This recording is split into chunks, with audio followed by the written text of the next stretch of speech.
So here we go, tubers, with the fingerprint for the i1500. I have played with this a little bit. We did finally get some winds kicking out.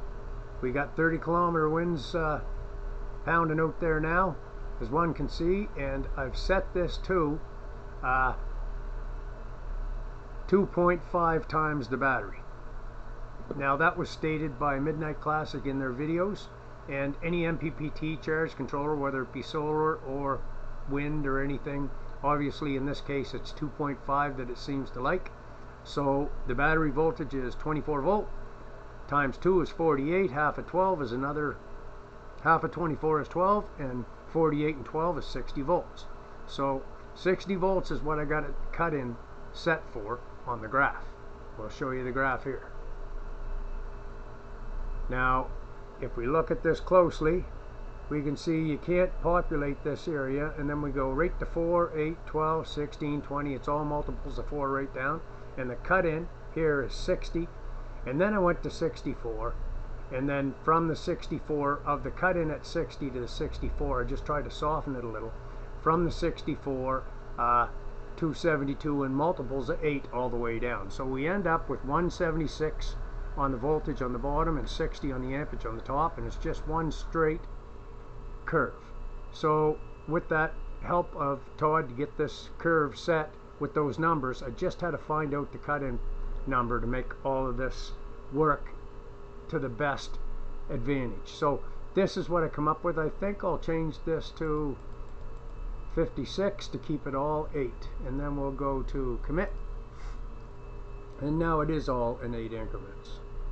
So understanding that it is all 4s on the top and it's all 8s now on the bottom, and you can see we are in 25-kilometer winds right now. That's what it's saying, and we are only creating 70 watts, but I did see this hit over 500 with these 2.5 overvolt settings.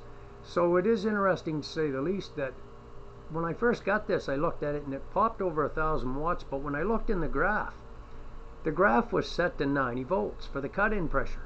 So I'm thinking, the higher I make this go, is it possible to go even higher? Because I am liking what I see. Now these numbers where it's at 57 volts is in the power where it's almost like a hitchhiker. It just keeps spinning when it's not making power or lollygagging, and then it picks up every gust of wind along the way, right? It's just like it's, let's call it hitchhiking. And everything that comes at it, it picks it up as long as it's moving. So I noticed with the i700, that's how it was becoming so productive, because it kept moving.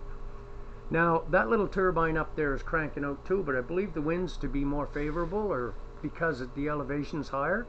But understanding this wind curve for this to be 2.5, the possibility does exist to put it up to 3, and I think that's the next move. But as of yet, I think I'll just live with these numbers because I am very happy with them. This is the only charge controller on the market to date for wind that you can set the cut-in voltage for that I'm aware of. This makes it very DIY friendly, and this is why for any turbine, if they're going to have a chance and you pair match it with this, such as this ista breeze, it makes it shine, because I've never in my life, where I never had a Midnight Classic, had the opportunity to deal with the variable settings that this has. So it is very user friendly, and with a little bit of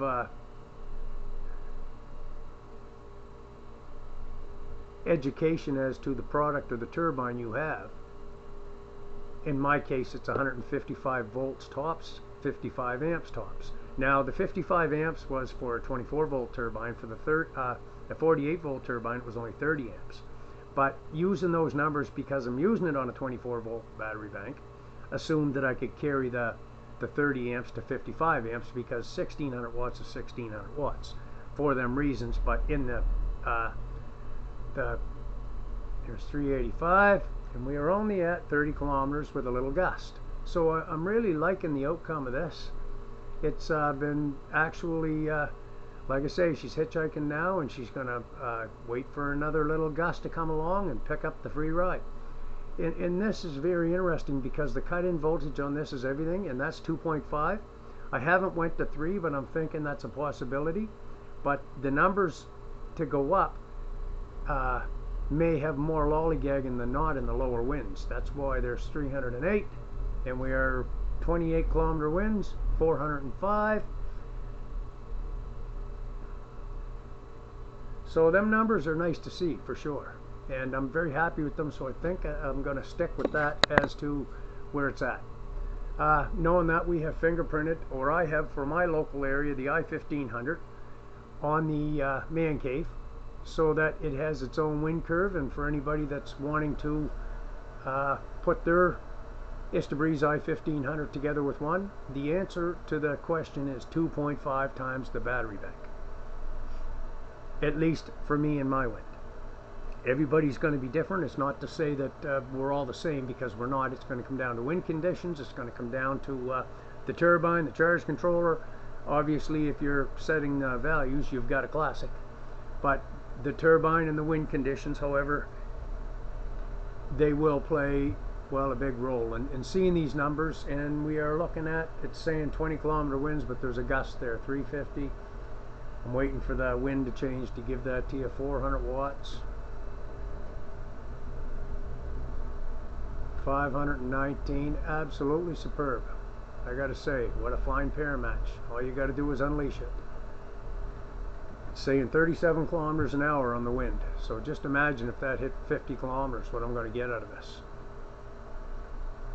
So in this testing, the fingerprint for the I-1500 for my area, for my wind, has been an absolute incredible adventure. To see this is seeing is learning. Education and testing. She's back down to hitchhiking.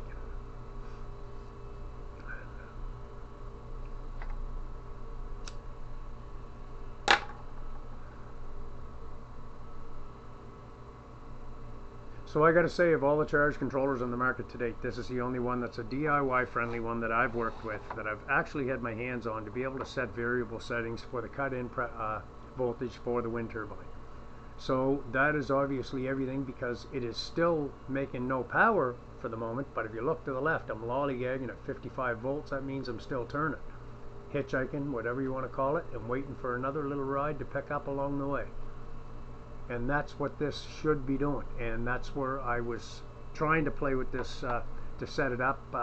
This is the final results of that for them findings in low wind. Now again, everybody's wind is going to be different, as well as their turbine. So if you got an I-1500 with a Midnight Classic, this is what you can expect in 30 kilometer winds, if you set it to the 2.5 times the battery voltage, that is.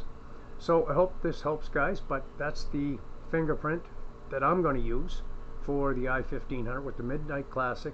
They will be married here. They will stay here. We'll continue to do tests, and the updates I will give you will be the watt hours over time, created by both the I-1500 and the Istabreeze i700. Just to say, the update on the i700, it's pumping out over 20 amps up there, and the most it can produce is 30 amps. So it's just surprising to see how much a turbine can create more power or work differently in a different area on the same property. So location is key for what it's worth, but that'll be another comparison we'll give as to the, once again, watt hours over time.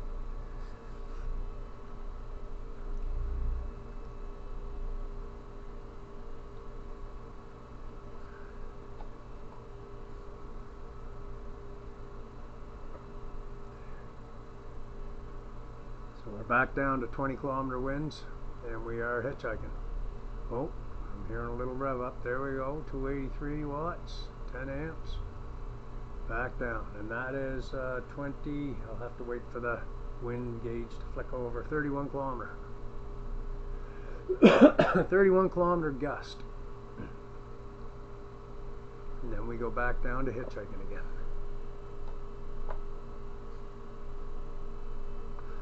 See, we got another gust left in her. That is the findings for the I-1500, guys. Pair matched together, an absolute delight, I gotta say, and this will definitely meet the needs of the winter time that it's been wanted for. So there's the little gust. We got 232 and 125.